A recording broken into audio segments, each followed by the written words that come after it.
Welcome to the Iowa REIA and Iowa Landlord Association, where we educate, advocate, and empower real estate investors. Yeah, what our featured speakers today are talking about housing assistance through coordinated entry, but they're, like I say, they come on at noon. And so I wanted to welcome new members and guests today. You're at the Iowa Landlord Association's noon luncheon meeting, 11 to 1. And I wanted to find out, is there anyone new that hasn't been to our Zoom meetings yet? So Brian Grimes on for a little bit. Yeah, hi, He's a Andrew. new This is vendor Brian Grimes. partner. It's all about our database. And I really think that helps out a lot on the rental type business because a lot of times people have moved and you can't find them. So we've had 7 acquisitions over the last years, and we have a database of almost 2 million collection accounts for mostly all the state of Iowa. So 9 times out of 10, we get one in, we already know where somebody's at. We have an address, we have a potential phone number, and then we can combine our efforts for a larger dollar amount being owed. So that is kind of what our modus operandi is. We do work with multiple rentals, all the way up, 100, 200 plus unit locations, and then all the way down to just an individual landlord. We work a lot of medical debt as well. So we are extremely nice. We are very friendly with people. We are the collection agency that cares. So that is basically what route that we take. So we figure we can have more luck working with people over the course of time. So we do credit report on accounts. We do have a team of collectors, online web portals for people to make payments, and we do pursue legal through right of assignment, and we can even work old existing judgments. Because of our database, we can usually find jobs.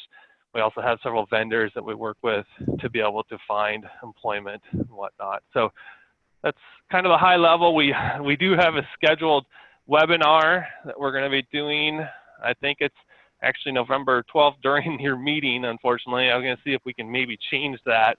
It just happened to be scheduled before I even became a member and saw that on your schedule, but at 11:30, and we're sending out some postcards and everything for that here shortly. So, and I'll make sure that I can share that with you guys. Meeting is being recorded. Oh, That's okay. basically it. Do you guys have any questions for me?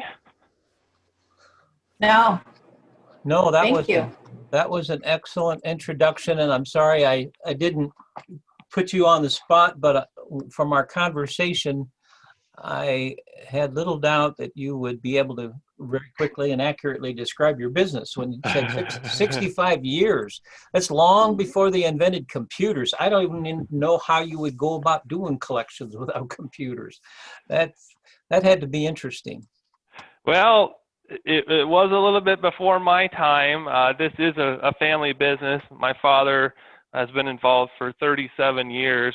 And when I was a kid, I remember no computers, and it was all on paper, cards, and we were one of the original credit bureaus back in the day. So every county had a credit bureau, and you keep track of people's credits, and so far so much to have even every newspaper article and clipping on people that was on file. So it was always interesting to dig through that when I was younger, but we've gotten rid of all that and moved much more towards the collection piece versus credit reporting.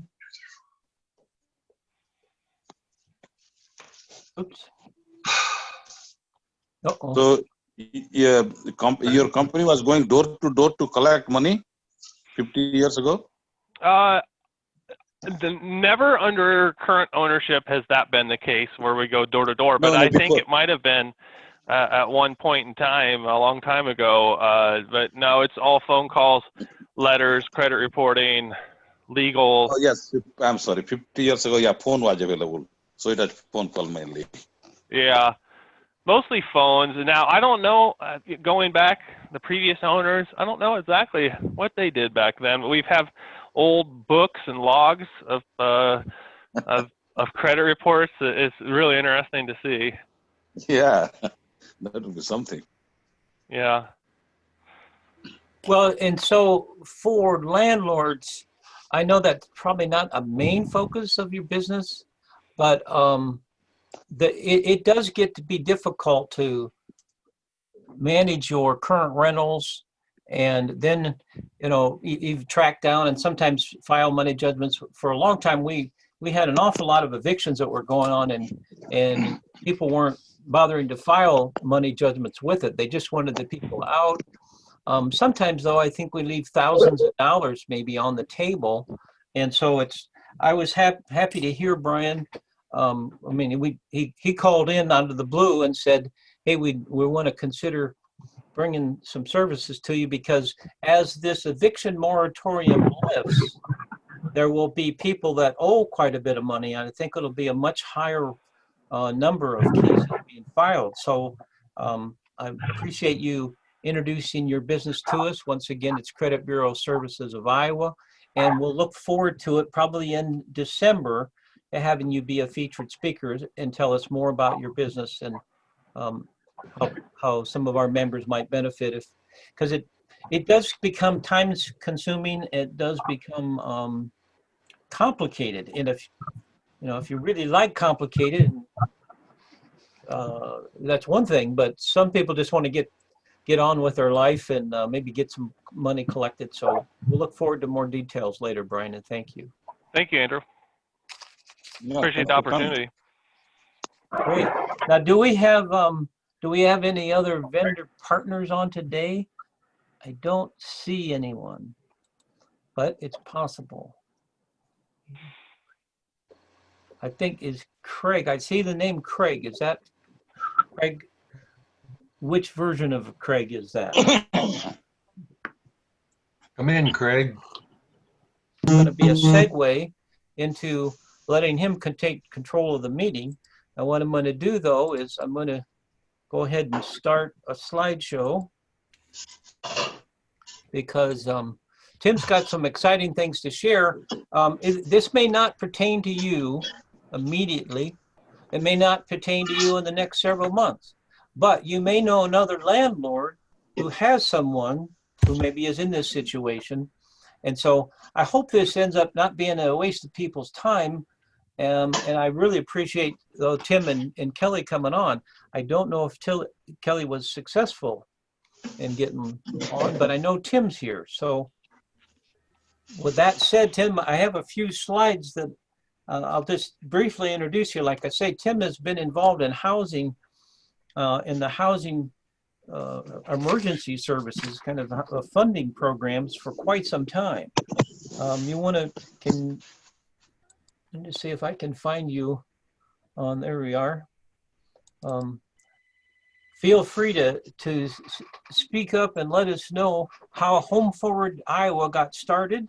And welcome to our meeting today to Tim Wilson. Sure. Well, thanks and good afternoon, everybody. And unfortunately, Kelly is not able to join us, but I hope that she had her son had an accident in school. She needed to take him for x-rays. So she won't be joining us, but I hope to have somebody that has a similar role to her join us here, at least by phone. So thanks very much for including me here. Thanks for inviting me, Andrew. Yeah, Home Forward Iowa is a services and housing advocate 503c1 advocacy organization on behalf of Iowans experiencing homelessness. And we started about 4 years ago when it became clear from, I used to run a homeless shelter in Cedar Rapids. I now am in the Des Moines area. But it became clear that it wasn't really anybody's responsibility to end homelessness in Iowa statewide. So that's why we were created. And I'm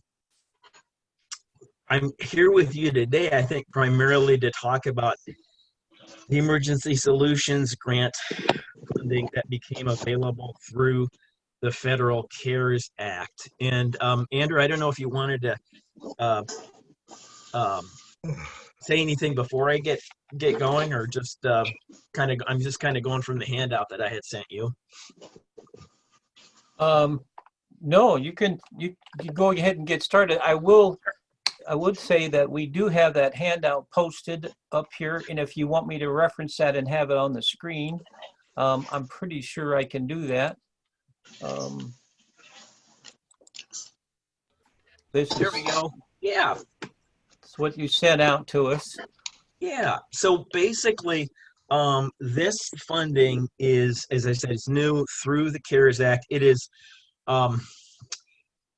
not really different from funding that's been available in Iowa before, but it is, there's a lot more of it, and it is for the first time available to households everywhere in Iowa, regardless of what county you live in. And much of the state had not been, that simply wasn't true.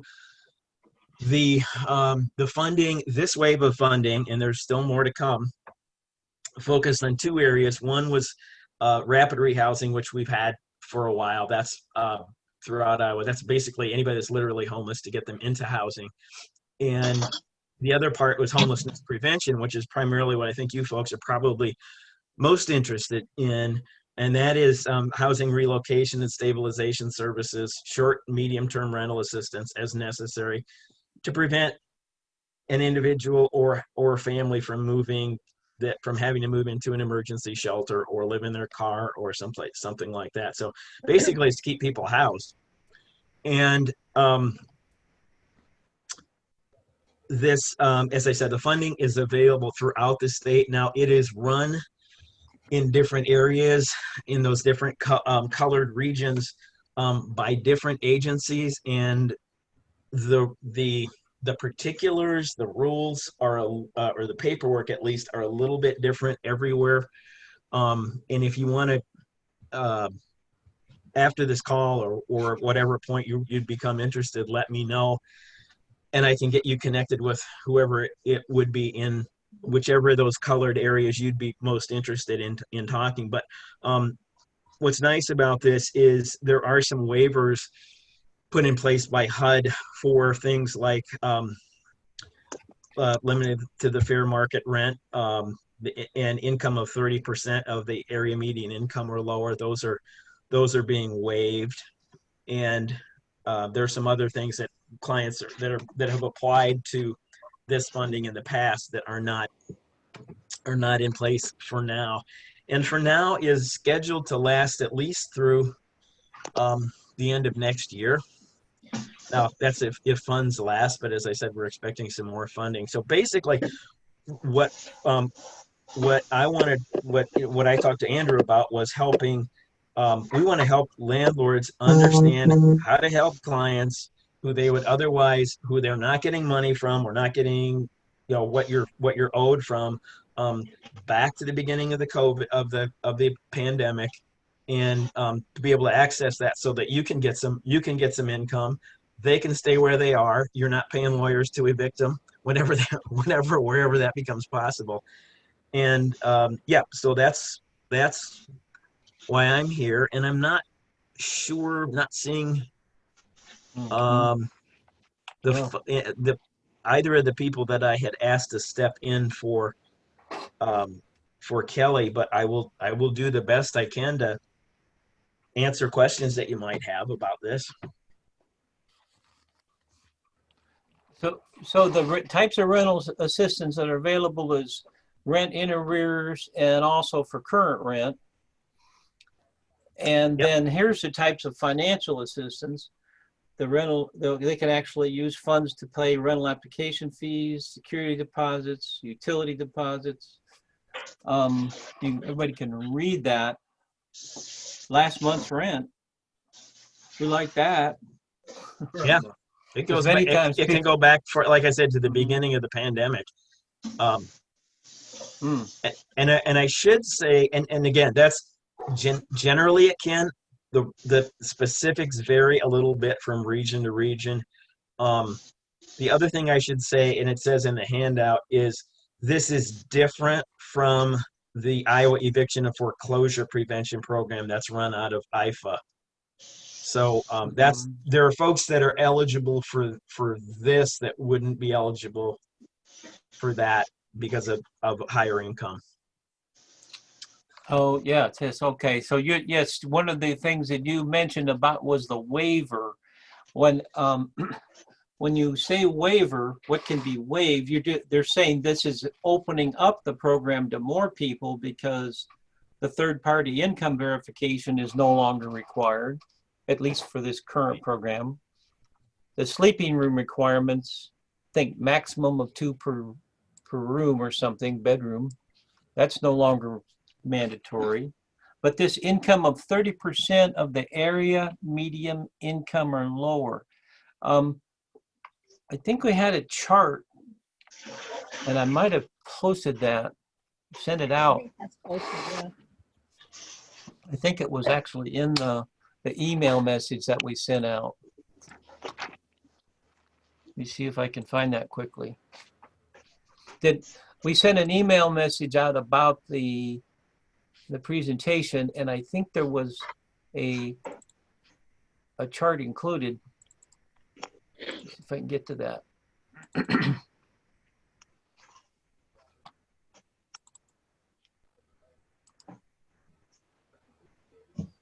What?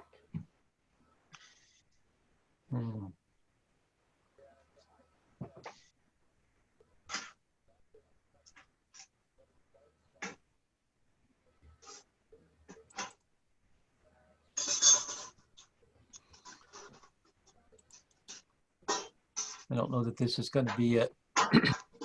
Well, the thing is like, for instance, in Polk County, the the area median income went anywhere from 38,000 or something up to 74,000. But that chart I don't have in front of me right at this moment. Maybe I can go back to the actual email message we sent. Yeah, if you click on the colored section, it'll take you, I think it's yellow. It takes you right to that, the percentages or the income amounts by county. Okay, was this at the IFA site? No, this was in the email or in order to register yesterday, Right. It was on that page. Okay. Yeah, that may still be on our calendar. Let me see here.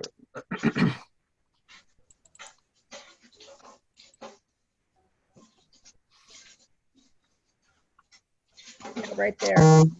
Right here, yeah. No, keep going. Thank you. Right here, yeah. Find the column for area median income. Okay, there we go. So for those of you who are not aware of that, like for instance, down here in Polk County, I didn't understand the first column, and maybe Tim, you could explain that a little bit. This is 100% of the median income, and the threshold for, I don't know if it says HUD median income for Iowa 2018. That may be out of date. So Yeah, I'm not sure how often they change. I would assume that's updated every year, but I don't really know. Okay, so this number here, though, the 38,000, that's less than 80%. Right. Well, I think the first column, and I'm just guessing here, somebody else correct me. I think that's just the cumulative of all households. And so naturally, you know, Right. typically you'd expect that to start to be somewhere in the middle. And it looks like the break for Adair County there is between a household of 5 and 6, where that would come in. Hey, Amanda, thanks for joining us. Here, we have Amanda. I'll let you introduce yourself because as I had indicated in my email, and thanks very much for joining us. You know, the minutia of this is not my expertise, but you have been administering the program. What we've talked about so far is I've explained the homeless prevention dollars, that it's part of the CARES Act and going to run through next year if funds last. And that's kind of it. We were just sort of talking about where things were with the AMI. that was one of the things that HUD had waived. And also I've mentioned a couple of times that the paperwork is different in each region, depending on and the rules are a little bit different everywhere. So I've just offered to connect folks with whoever it is in whatever areas they're working in the state, to connect them with the person that can help them understand how best to help their tenants understand how to apply for these funds and get help. So with that, I'll let you maybe weigh in on this AMI, this particular screen that's up now. Okay, let's see here. Just looking at, I'm kind of trying to finagle between 3 screens, and so if we look at, what we were trying to do there, Amanda, was find a chart that shows maybe 30%, 50%, and 80% of area median income. Okay, yeah. So actually, HUD has a website that I use, because we cover, in our coordinated services region, we cover 4 counties, and my agency covers 2 of the counties. So I kind of created, based on some stuff on HUD, I created something to show 50%, 30%, and 80%, because like typically our ESG funds, it's 30%, where the COVID money is 50%. And then I just feel like some programs are 80%, so why not have that on there too? But I know. Do you want to show that from your screen, perhaps? Do you have that chart? Or Sure, if you can give me a URL that I can type in here. Here, let me find it.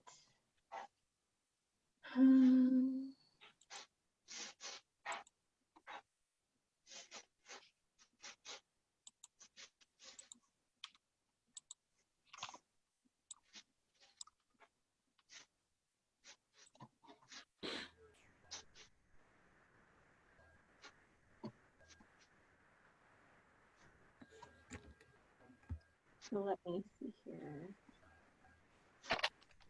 And Amanda, by the way, she has an additional name, which I left off because it's relatively recent, DuPont, and she's in Dubuque and with the Council of Governments there, and which is one of our more engaged and varied, I'd say, in terms of services, COGS in Iowa. I can't remember your exact title, Amanda, but so anyway. I'm the regional homeless coordinator.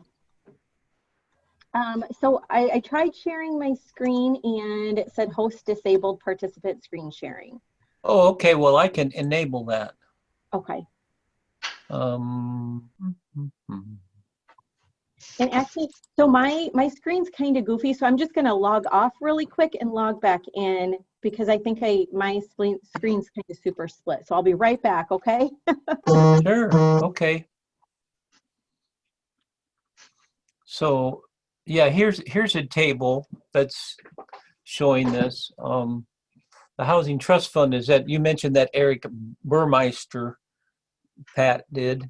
Yes. He's involved with this Housing Trust Fund. That's at 800,000. What's that? That's at $800,000 they had. Oh, okay, with the Housing Trust Fund?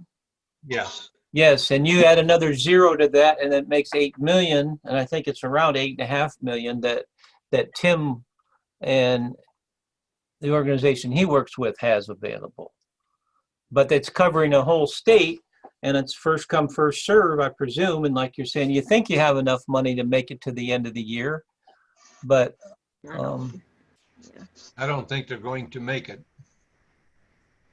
But let's see if we can find family size 1, 2, 3, 4. Let's say if we had 4 people in the household, 30% of the area median income would be, are they making 26,000?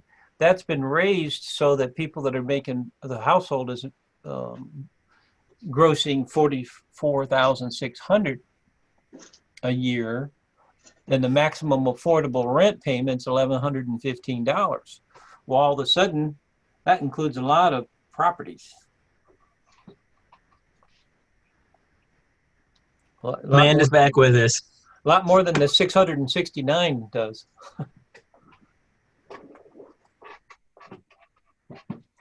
Oh, Amanda's back with us? So Yeah, I so went this is, ahead and I entered in the link to the HUD portal where you can look up the AMI per county. okay. It's in the chat. Yep. Yep, in the chat. Pulling it up right now.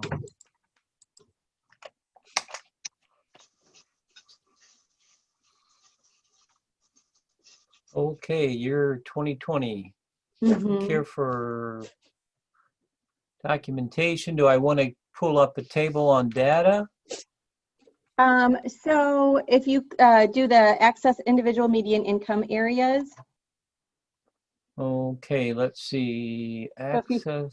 scroll down a little bit or click back on the query tool, Okay, query tool. and then if you scroll down and click here for FY20. This documentation. Yep. And then you should be able to look up by state and then by county. Okay. Oops, wait, I'm sorry. I took you to the wrong one. If you go back. Okay.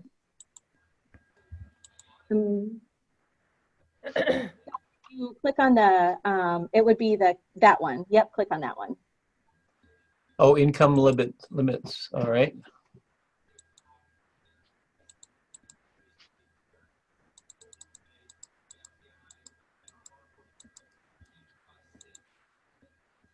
Now we could do Lynn County, but we'll start with Polk View County calculations. All right. Okay. Very similar to what we were looking at. Number of persons. There's So wait a the. second. Okay, let me do some exploring because this isn't it either. I'm Okay. sorry. Well, you could just describe it to us, and then we could work with the technical after you maybe send us a chart or something. But the point is, I think that you and Tim are making is there's income limits, and you can't be it's right above here. the. I'm sorry. Yep, what you have up on the screen, that's what it is.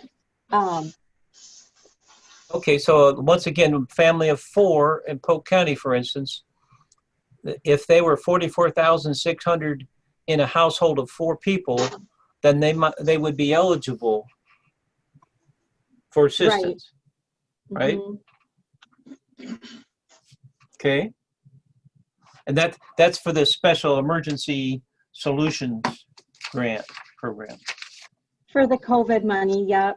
The regular regulations, the normal regulations for ESG, the Emergency Solutions Grant is 30%, which is the extremely low income for homeless prevention.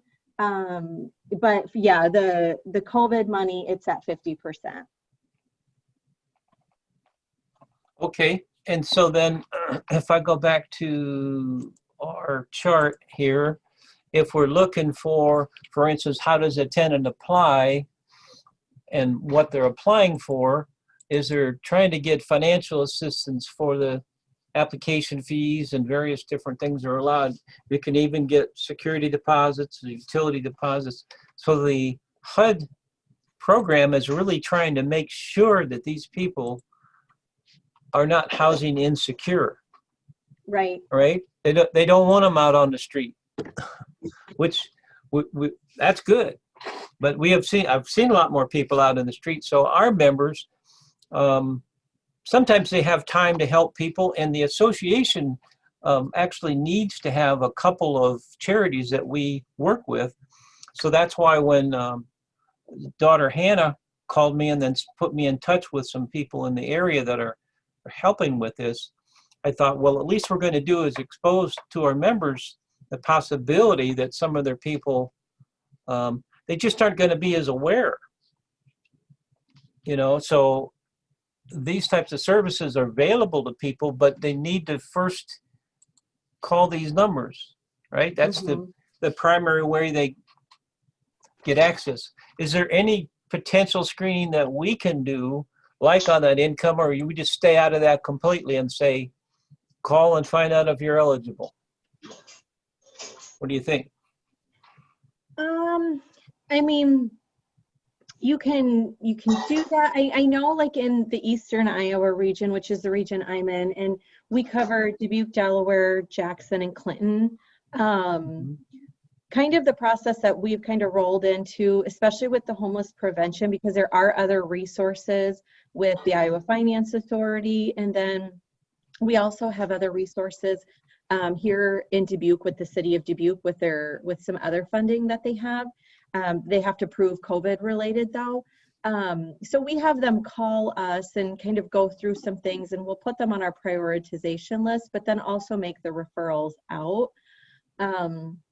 So I guess that's kind of how we do it here. I don't know what other regions would prefer. If it's, if we already know their over income guidelines, why waste their time? I don't know. We're able to make referrals for other stuff too. And Amanda, and that's a good point. I mean, again, I tried to stress that it is a little bit different. I know in one of the other regions, for instance, what in terms of landlords, what they will accept as kind of starting the paperwork process is if a landlord would send on their letterhead, obviously not a threatening letter, but a letter that says, by the way, we haven't seen rent since March. Here's what we're up to, in terms of arrears. By the way, here's some resources that maybe you could use to help. But it's paperwork that's on letterhead, and they use that to start the process. But and I'm not suggesting that's what you or anybody else should or shouldn't do. It's just like that's one example of what can happen. And again, from the landlord's perspective, what they might be able to do to get things moving. Well, and certainly our housing providers have access to this income information, so they can reference the application form that they had in the first place that said, here's how much gross income per year that they have, in their monthly income. And then we could fairly quickly see whether they might be eligible for something. And what I'm doing right now is we're trying to accumulate all the different funds that are available to people, because we've got Impact, we've got the Polk County Housing Trust, we've got the Emergency Solutions grant for COVID money, we've got IFA. It starts to be quite a bit of information. So if there's any time that you are wanting something to do that would really be helpful to landlords, it would be to compile that list for us. Not that any of us are not capable, but you're much more aware of what might be available. So, like I say, for this one, like you're saying, put together that letter, send it to your tenant who's behind, or even before they're behind, be proactive, right? Send them a letter and say, hey, by the way, because of the COVID issue, we're trying to be proactive. If you're coming upon a financial hardship, here's where you might go for some resources. But I'll let you two, Tim, your thoughts on that? Yeah, no, I think it doesn't hurt. Again, I am certainly not an expert on eviction or the status of what moratoriums are in place now. Obviously, I'm not going to say threaten to evict somebody, because that might get you into trouble for all I know. But again, just to number one, to do your own calculations on where things stand, and then secondly, to communicate resources. And I will certainly be in conversation with the folks at IFA about their program and anything that they may have done to kind of do up that list of resources. I think one of the things to keep in mind is what we're talking about here with the COVID with the ESG COVID funds, and with the and I think it's also true of the Iowa eviction and foreclosure prevention program, is an individual's status, whether protected class or not, isn't relevant. It's basically for general population. There are different funds, and there are more funds for veterans. There are obviously different additional resources for victims fleeing domestic violence. There may be other classifications or groups of people for some that resources might be out there. And I don't know of anybody that has a handle on all of those, but I think the main ones that I'm aware of certainly are the ones that I've mentioned: the domestic violence veterans, the IFRA program, and then the ESG COVID program that we're talking about here today. Mm-hmm. I don't know, Amanda, if you've run across anything else that's being accessed at least statewide. I mean, and then you also mentioned Eric Burmeister and the housing trust. Not each of our regions, but everybody in Iowa has a housing trust. Obviously, Polk would have the largest one. There are others in other communities as well, and they may be putting some additional funds in. And some communities may be using community development block grants or CDBG to assist in ways, but it gets pretty messy once you get out there. And I don't know of anybody that's really able to navigate all of those right at the moment. But I think the main ones, as I said, for general population can certainly help with, and then for veterans and folks who are fleeing domestic violence. But for anybody, any of those groups, the phone numbers that I listed would be valid, because they will get directed to the right folks and the right resources to get them housed, or to get them to safety and house. Mm-hmm.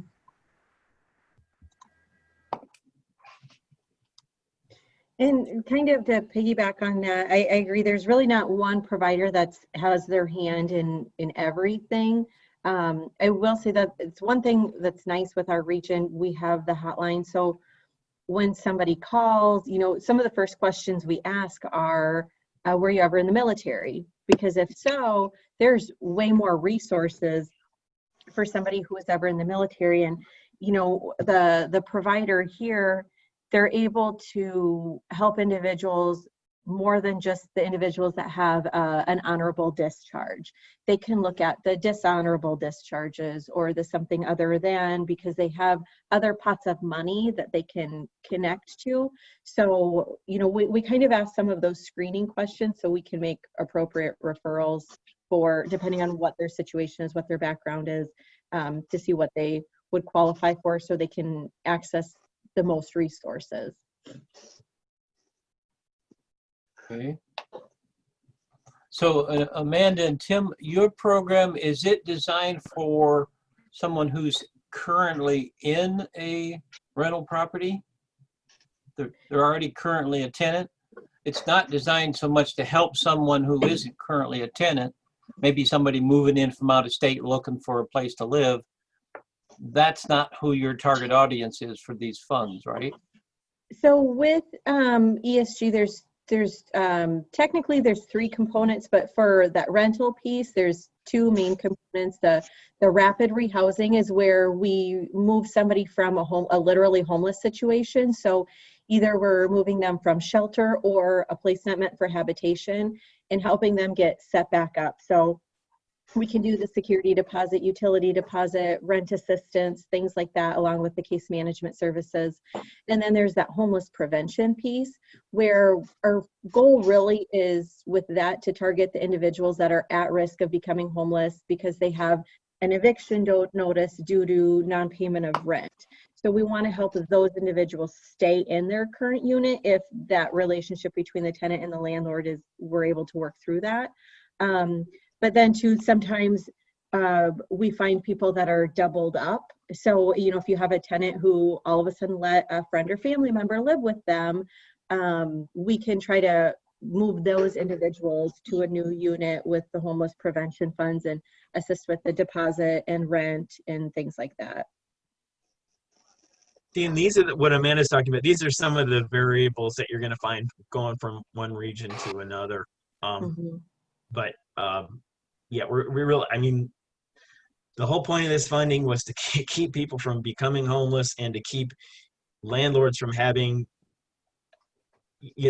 from landlords having to go bankrupt from lack of payment from folks. So this is trying to keep money flowing, and obviously there are rules, and it's federal money, and we're not looking to help anybody that's trying to scam the system. But at the same time, the money, that's what the money is for, is to help people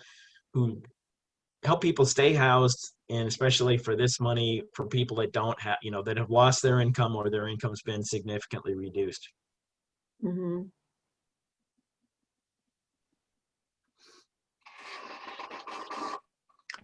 What about your case managers? That varies, I'm sure, all across the board, but like the waivers said, there's not a requirement currently for a monthly meeting with a case manager. I think for me personally, when I was a landlord, I discovered that there was a lot of people that lived a lifestyle that was challenging for the best of us, and then it began to affect their mental health. And when somebody's under stress, or like they feel the housing insecurity and food insecurity and relationship insecurity, and then they think, okay, well, the way to solve this problem is I'll start selling drugs or something. That's why I'm glad to see that that's listed, that there are case managers.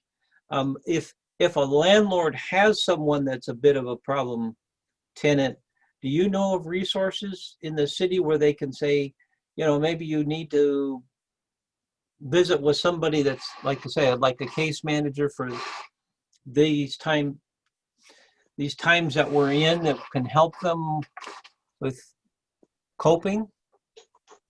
Definitely. So while, with the COVID funds and stuff, and some of the exceptions with ESG, we're not required to make that monthly face-to-face contact.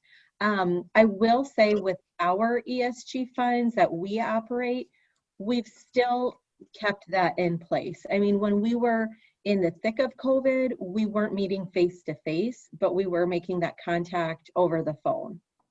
And in all honesty, when a client's in crisis, we connect with our clients usually more than once a month, because of they're needing some resources and being connected to different referrals and things like that.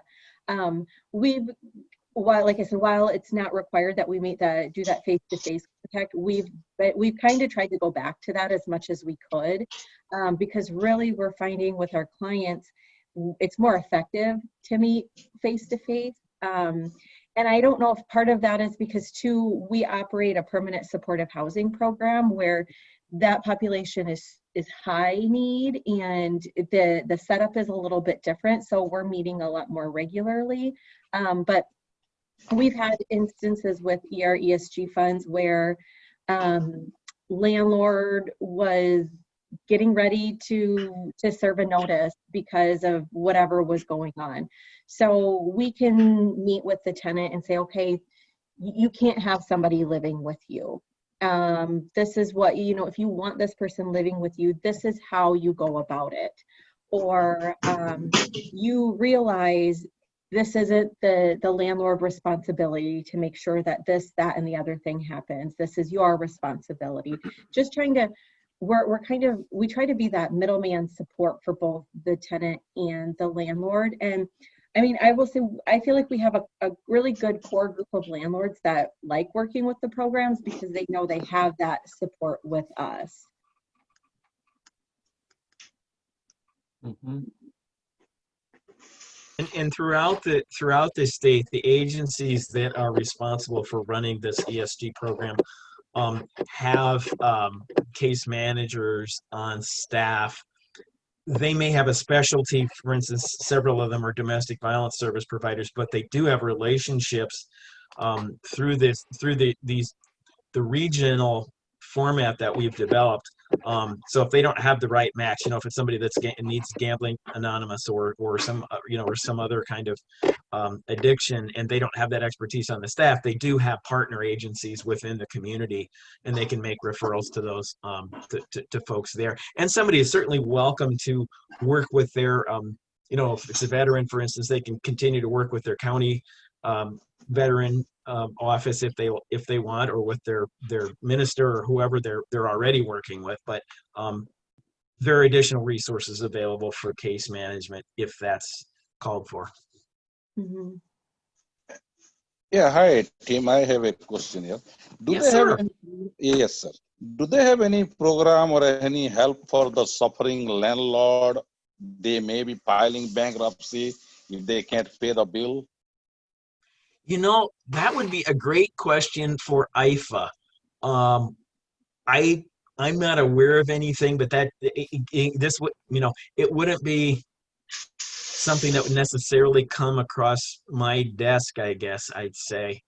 I would start with Iowa Finance Authority, though, to see what they might have out there. But maybe somebody else on the call knows of something. Oh, okay. Thank you.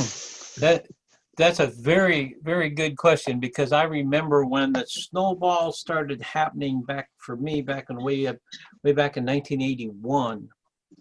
I had like 13 units. I couldn't get them rented.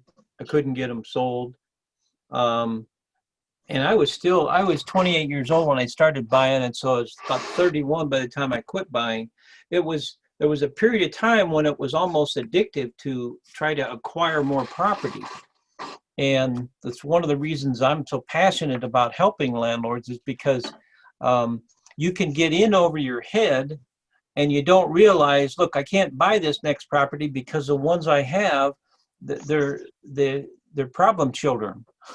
And then buying another problem child and putting it into your pack of alligators and you know, they're not cash cows right now. They're alligators. They're eating you alive. But the temptation was for me, well, I'll buy another property that has good cash flow, and I can use those funds to help me cure the current problem. You get to the point where you're maybe not thinking clearly because you're under so much stress. It's like, you know, so PK, I hear you. We probably should visit with you more about either they're like mentors, because I do see occasionally people that are maybe heading into distress, and most people don't want to acknowledge it. But if, you know, we're not all like what Ben Carson was talking about when this COVID thing first came on, and they talked about, well, they're going to put an eviction moratorium on, and the landlords came back to him and said, well, how do you expect us to pay our mortgage payments? And his response was, well, just use your reserve funds. Well, not everybody has them, you know, especially the young people starting out. They don't have the reserve funds available. And so, you know, we've had people that have had units that aren't vacant. They have a tenant non-paying for 5 or 6 months. You know, you're talking $3,000 of lost income on just maybe a single unit. So these issues can mount up quickly. So I appreciate you asking that question, PK, because I had 3 tenants like that. They stayed almost 6 months each, and that is like about $4,000 some $100 each tenant. So that almost $14,000 went to the drain. Yes. Well, so that's why we're having Tim and Amanda on this call, is because perhaps those people aren't even aware of the resources. Now, one thing I know for sure, Pat can tell me, there's a Polk County, is it a relief program? Is that what they call it? Polk County Relief, where you can go downtown. I think it's on Carpenter Avenue, and you can show them your 3-day notice to pay unpaid rent or your notice of foreclosure, and they'll help them with 1 month's worth of rent. You remember that name? Isn't that? I can drive there. I can ask about the program, but I can't tell you what its name is right this minute. I think it's called Polk County Relief. There is a office. there on Hickman or on MLK, isn't it? It's around the corner of, yeah, ML King, and I think it's Carpenter, and a block north or so, real close to St. John's Basilica. It's Yeah, I just think- north. Yeah, it's about a block away. Yes, just north, and your tenant can go there and they can share their hardship story, and usually they can get at least 1 month's worth of rent paid if they haven't been abusing the system and going there frequently. I think it may be a maximum of 1 time a year. I don't know all the details, but that's why I want to get this list together, because that's, for emergency for 1 month, they don't have to go through a whole lot of paperwork. It's pretty simple, It's a voucher thing. Yeah, it's the voucher. Mm-hmm. Yeah, it's a voucher. So it's like general assistance then? Right, exactly. Okay. Exactly. Yeah, that's right. That's the general assistant or something. Polk County General Assistant, I guess. That's what they call it.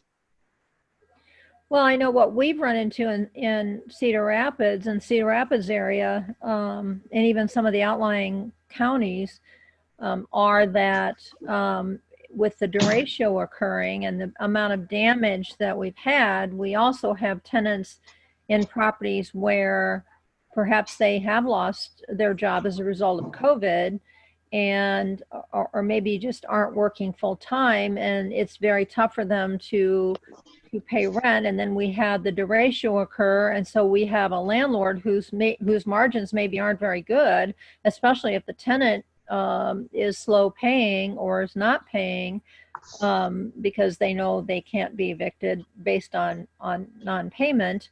I haven't explored what's going on locally at this point, but we've got a real problem here in that just the cost of removing trees. Andrew, you came and saw what the damage was. Just the cost of removing trees is so terribly expensive, and the range is pretty broad from property to property. So if an owner isn't being paid, and yet the tenant's bitching about the fact that the tree is still sitting in the backyard, but the owner can't pay to remove the tree from the backyard, I mean, that's just a real problem for us right now. And we have a lot of housing providers that are in that situation. It's not a good situation, and tenants are complaining on the resource page like you cannot believe about landlords. I mean, it's just insane. Is the city over there getting on the landlords for not removing trees fast enough? Well, we understand that, and I haven't been to a meeting yet. That's on my agenda to try and figure out, or to contact the housing department or the building department.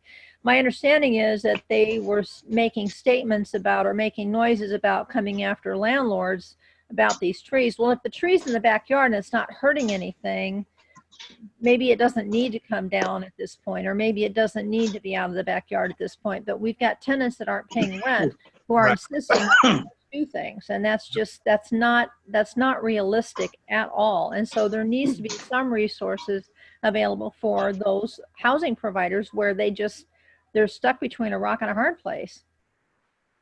Right.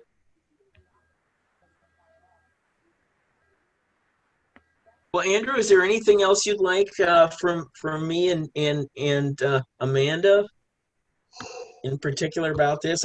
You're certainly welcome to put my I guess I could type it in, my email address if people want to reach out to me, and that's fine. As I said, that's in terms of connecting you with the right folks in the region, that's a Can I ask a question real conversation. Sure.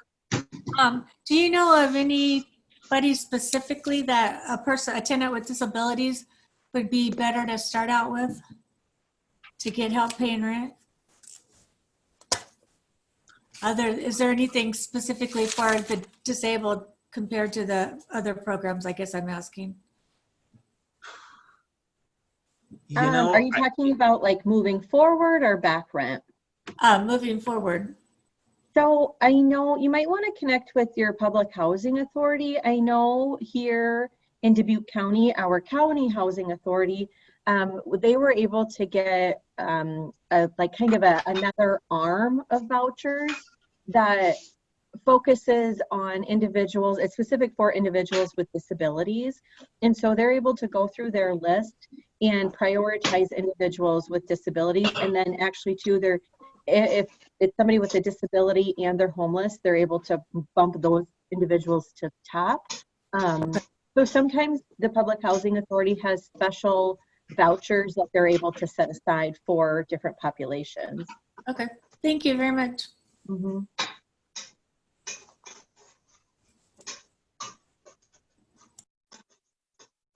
We've had a couple people request the handouts. We'll make sure that we get that distributed to everyone that's on the call today. We sure appreciate Tim and Amanda taking your time to let us know where access to funds is. It's kind of interesting, a unique problem, because we hear an awful lot about this COVID thing, and until it either affects us directly or we have a friend or someone, it isn't quite as real to us. But and even availability of money, that's not real to you until you have some people applying and actually receiving funds. So I guess that's the one thing as we wind this down, Amanda and Tim. Thanks for watching. We hope this production empowered your business. Please like, comment, and subscribe for more great content. And don't forget to join us in person for powerful networking and priceless information at our next live event. For all event information, please go to our website.